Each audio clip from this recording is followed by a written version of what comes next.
Welcome back to an edition of MB Consciousness. I'm your host, Miles Brown. Today we have a special guest, Carrington Brown, my little brother. He's right now currently on tour with her.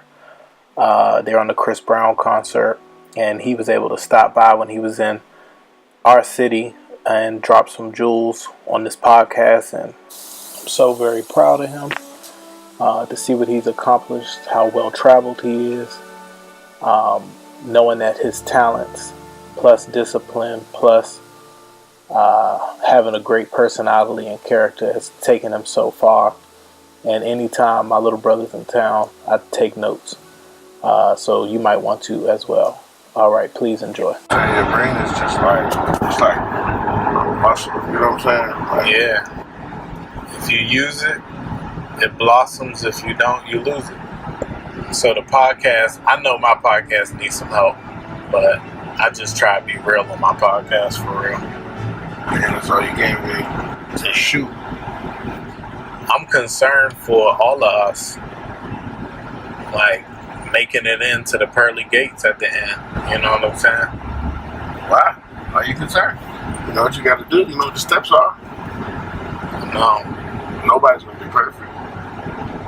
He is without sin throw the first stone, but you can for sure take the first steps in actively trying to be a better person, actively trying to do, you know.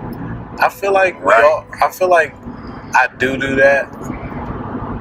Yeah, but you gotta really do it. Like, you gotta really do it. Like when Paul said, when I would do good, evil is present. Like, you know what I'm saying? Like, oh, a wretched man of mine, I'll always end up making the wrong decision. So it's like really actively trying to let the Holy Spirit charge your decisions, not, you know what I mean? Yeah. It's like it feels good to do wrong. You know what I'm saying? So when you're able to decrease the feeling of,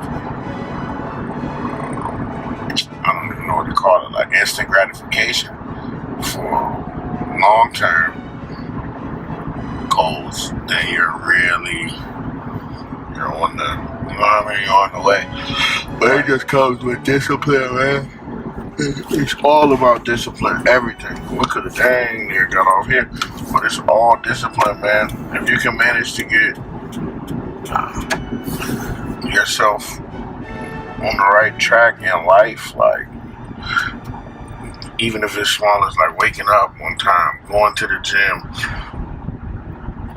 not spending money, whatever it is, just you can start controlling your daily habits. I think it'll get easier to start spiritually making decisions too, because I know for sure I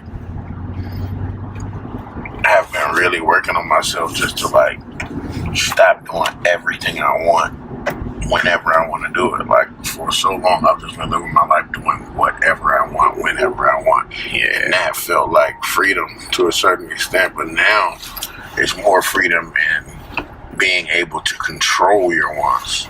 Yeah. You know what I'm saying? And then I just feel like all of that just kind of starts building you up spiritually and all of that, and then you're able to tap into another power that you haven't been able to tap into because you've been feeling so empowered by being powerless. You know what I'm saying? Yeah. So I just feel like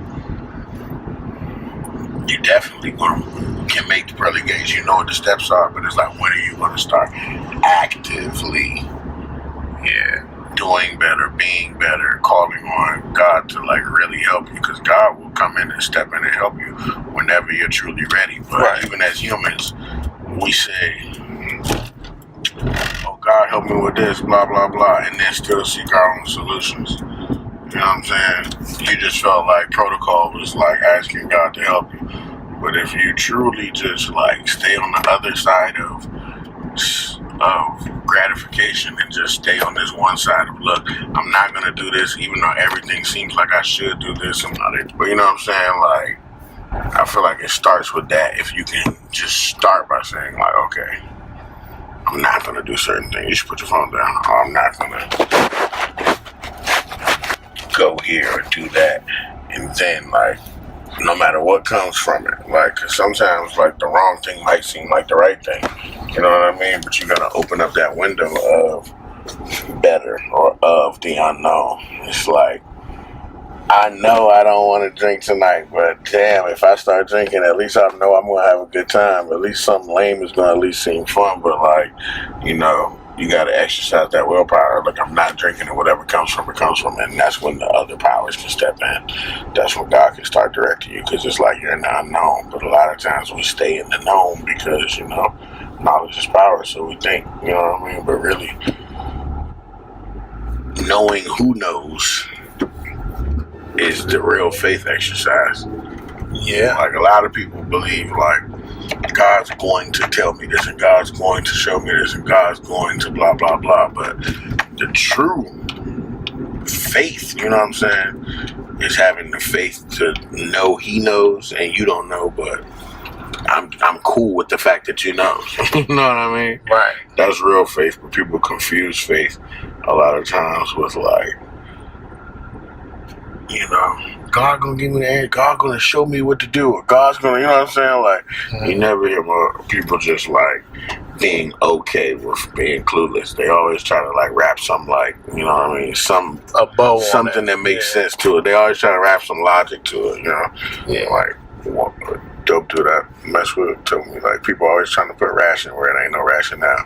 Like, you know what I'm saying? Like, once you're okay with knowing that you don't know certain things and knowing that you don't have these answers, but I'm okay because look, I'm just doing what I'm supposed to do. You know what I mean? Right.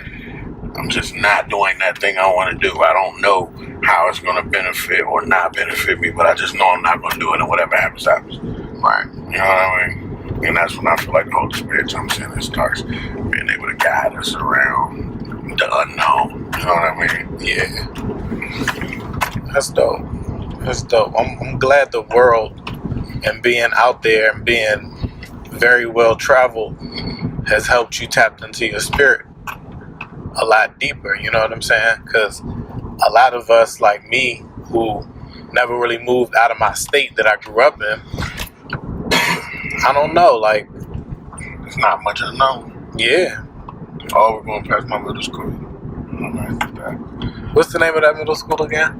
Thomas Pullen. Thomas G. Pullen. That was a good school. They sent you to Europe. I remember that. I don't think I went to Europe with them. High school. High school? Oh, okay. True. It's crazy how we jumped up in the Europe now. I know. Sheesh. That's amazing. That's amazing. I can remember when we dreamed about going to Europe, and now you done been who knows how many times. Right. Yeah, that's a blessing. It's definitely a blessing. Ain't it a blessing? Made it out to Kentucky after all that stressing.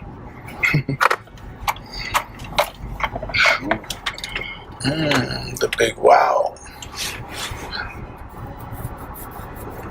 I'm gonna let Mom know we outside. And I want us to come up for us, right?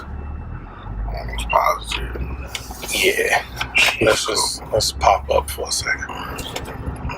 Alright, thank you guys. This has been My Consciousness with my little brother, Carrington Brown. You can find him on what?